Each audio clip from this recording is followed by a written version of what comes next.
Hi friends, welcome back to my channel. ಇವತ್ತಿನ ವಿಡಿಯೋದಲ್ಲಿ ನಾನು ಈಸಿಯಾಗಿ ಟೇಸ್ಟಿಯಾಗಿ ಒಂದು ಆರೋಗ್ಯಕರವಾದಂತಹ ಮತ್ತು ಸಿಂಪಲ್ ಆಗಿರ್ತಕ್ಕಂತಹ ಬ್ರೇಕ್ಫಾಸ್ಟ್ ರೆಸಿಪಿನ ಮಾಡಿ ತೋರಿಸ್ತಾ ಇದ್ದೀನಿ. ನೀವೇನಾದರೂ ಒಂದೇ ಥರ ಚಪಾತಿಗಳನ್ನ ತಿಂದು ಬೇಜಾರಾಗಿದ್ದರೆ ಈ ರೀತಿ ರೆಸಿಪಿನ ಒಂದು ಸಲ ಟ್ರೈ ಮಾಡಿ ನೋಡಿ. ತುಂಬಾ ಟೇಸ್ಟಿಯಾಗಿರುತ್ತೆ, ಮಾಡಲಿಕ್ಕೂ ಕೂಡ ತುಂಬಾ ಈಸಿ. ಬನ್ನಿ ಇದನ್ನು ಯಾವ ರೀತಿ ಮಾಡೋದು ಅಂತ ನೋಡ್ಕೊಂಬರೋಣ. ಫಸ್ಟ್ಗೆ ನಾನಿಲ್ಲಿ ಒಲೆ ಮೇಲೆ ಒಂದು ಪಾತ್ರೆ ಇಟ್ಕೊಂಡಿದ್ದೀನಿ ಗ್ಯಾಸ್ ಮೇಲೆ. ಅದಕ್ಕೆ 1 ಸ್ಪೂನಷ್ಟು ಎಣ್ಣೆನ ಹಾಕ್ಕೊಳ್ತಾ ಇದ್ದೀನಿ. ಅದಕ್ಕೆ ಎಣ್ಣೆ ಬಿಸಿಯಾದ ನಂತರ ಒಂದು ಅರ್ಧ ಸ್ಪೂನಷ್ಟು ಜೀರಿಗೆನ ಹಾಕ್ಕೊಂಡಿದ್ದೀನಿ. ನಂತರ ಒಂದು 1/4 ಸ್ಪೂನಷ್ಟು ಸಾಸಿವೆನ ಕೂಡ ಹಾಕ್ಕೊಂಡಿದ್ದೀನಿ. ಹಾಗೆಯೇ 1 ಕಟ್ಟಷ್ಟು ಮೆಂತ್ಯ ಸೊಪ್ಪನ್ನು ಈ ರೀತಿ ತೊಳೆದು ಕ್ಲೀನ್ ಮಾಡಿ ಇಟ್ಕೊಂಡಿದ್ದೀನಿ. ಈ ರೀತಿ ಎಲೆಗಳನ್ನೆಲ್ಲ ಬಿಡಿಸ್ಕೊಂಡು ಈಗ ಅದನ್ನು ಹಾಕಿಬಿಟ್ಟು ನಾನು ಅದನ್ನು ತಿರುಗಿಸ್ಕೊಳ್ತಾ ಇದ್ದೀನಿ. ಒಗ್ಗರಣೆಗೆ ಹಾಕಿಬಿಟ್ಟು ಈಗ ಅದಕ್ಕೆ ಸ್ವಲ್ಪ ಕೊತ್ತಂಬರಿ ಸೊಪ್ಪನ್ನು ಕೂಡ ಈ ರೀತಿ ಚಿಕ್ಕದಾಗಿ ಕಟ್ ಮಾಡಿಬಿಟ್ಟು ಹಾಕ್ಕೊಳ್ತಾ ಇದ್ದೀನಿ. ಹಾಗೆ ಸ್ವಲ್ಪ ಕರಿಬೇವಿನ ಸೊಪ್ಪನ್ನು ಕೂಡ ಹಾಕ್ಕೊಳ್ತಿದ್ದೀನಿ. ಈಗ ಇವೆಲ್ಲವನ್ನು ಕೂಡ ಚೆನ್ನಾಗಿ ನಾವು ಮಿಕ್ಸ್ ಮಾಡಿಕೊಂಡು ಮೆತ್ತಗಾಗೋವರೆಗೂ ನಾವು ಬೇಯಿಸ್ಕೋಬೇಕಾಗುತ್ತೆ. ಕೇವಲ ಒಂದು 5 ನಿಮಿಷ ಬೇಯಿಸ್ಕೊಂಡ್ರೆ ಅದು ಮೆತ್ತಗಾಗ್ಬಿಡುತ್ತೆ.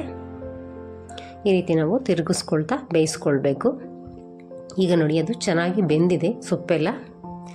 ಈಗ ನಾವು ಇದನ್ನು ಗ್ಯಾಸ್ನ ಆಫ್ ಮಾಡಿಬಿಟ್ಟು ಸೈಡಿಗೆ ಎತ್ತಿಟ್ಕೊಳ್ಳೋಣ. ಈಗ ಇಲ್ಲಿ ನಾನು ಒಂದು 1/4 kg ಗೋಧಿ ಹಿಟ್ಟನ್ನು ಹಾಕ್ಕೊಳ್ತಾ ಇದ್ದೀನಿ. ನೀವು ನಿಮ್ಮ ಕ್ವಾಂಟಿಟಿಗೆ ಎಷ್ಟು ಬೇಕೋ ಅಷ್ಟನ್ನು ಹಾಕ್ಕೊಳ್ಬೋದು. ಮತ್ತು ರುಚಿಗೆ ತಕ್ಕಷ್ಟು ಉಪ್ಪನ್ನು ಕೂಡ ಹಾಕ್ಕೊಳ್ತಾ ಇದ್ದೀನಿ. ಈಗ ನಾವು ಬೇಯಿಸಿ ಇಟ್ಕೊಂಡಿದ್ವಲ್ವ ಸೊಪ್ಪಿನ ಮಿಶ್ರಣ, ಅದನ್ನು ಈ ಚಪಾತಿ ಹಿಟ್ಟಿಗೆ ಅಥವಾ ಗೋಧಿ ಹಿಟ್ಟಿಗೆ ಹಾಕ್ಕೊಳ್ತಾ ಇದ್ದೀನಿ. ಈಗ ಮಸಾಲೆಗಳನ್ನ ಹಾಕ್ಕೊಳ್ಬೇಕಲ್ವ, ಅದಕ್ಕೆ ನಾನು 1 ಇಂಚಷ್ಟು ಶುಂಠಿ ಮತ್ತು ಒಂದು 3 ಹಸಿಮೆಣಸಿನ್ಕಾಯಿನ ಈ ರೀತಿ ಮುರಿದು ಹಾಕ್ಕೊಳ್ತಾ ಇದ್ದೀನಿ. ಈಗ ಇದನ್ನು ನಾನು ಸ್ವಲ್ಪ ಕುಟ್ಟಿ ತೊಗೊಳ್ತೀನಿ. ಸ್ವಲ್ಪ ಬೆಳ್ಳುಳ್ಳಿನ ಕೂಡ ಹಾಕ್ಕೊಳ್ತಾ ಇದ್ದೀನಿ, ಒಂದು 4-5 ಎಸಳಷ್ಟು. ಈಗ ಇದನ್ನು ಚೆನ್ನಾಗಿ ಕುಟ್ಟಿ ತೊಗೊಳ್ತಾ ಇದ್ದೀನಿ. ಈಗ ಈ ರೀತಿ ತರಿಯಾಗಿ ಕುಟ್ಕೊಂಡು ತೊಗೊಂಡ್ರೆ ಸಾಕು. ಈಗ ಅದನ್ನು ನಾನು ಈ ಮಿಶ್ರಣಕ್ಕೆ ಹಾಕ್ಕೊಳ್ತಾ ಇದ್ದೀನಿ, ಗೋಧಿ ಹಿಟ್ಟಿಗೆ. ಈಗ ಇವೆಲ್ಲವನ್ನು ನಾವು ಚೆನ್ನಾಗಿ ಮಿಕ್ಸ್ ಮಾಡಿಕೊಂಡು ಕಲಿಸ್ಕೊಳ್ಬೇಕು. ಈಗ ಅದಕ್ಕೆ ಎಷ್ಟು ನೀರು ಬೇಕೋ ಅಷ್ಟನ್ನು ಹಾಕ್ಕೊಂಡು ನಾವು ಚಪಾತಿ ಹಿಟ್ಟಿನದಕ್ಕೆ ಕಲಿಸ್ಕೊಳ್ಬೇಕಾಗತ್ತೆ.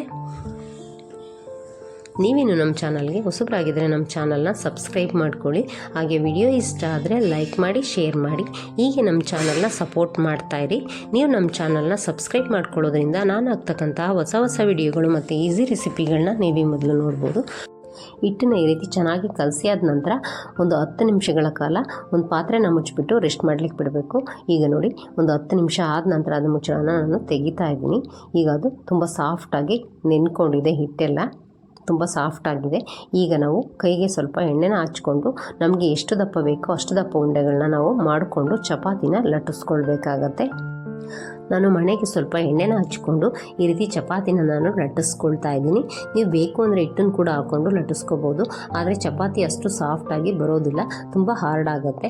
ಹಾಗಾಗಿ ನಾನು ಚಪಾತಿ ಮಣೆಗೆ ಎಣ್ಣೆನ ಹಾಕ್ಕೊಂಡು ಈ ರೀತಿ ಲಟ್ಟಿಸ್ಕೊಳ್ತಾ ಇದ್ದೀನಿ. ಮತ್ತು ತುಂಬಾ ಬೇಗನೆ ಲಟ್ಟಿಸ್ಕೊಳ್ಬೋದು.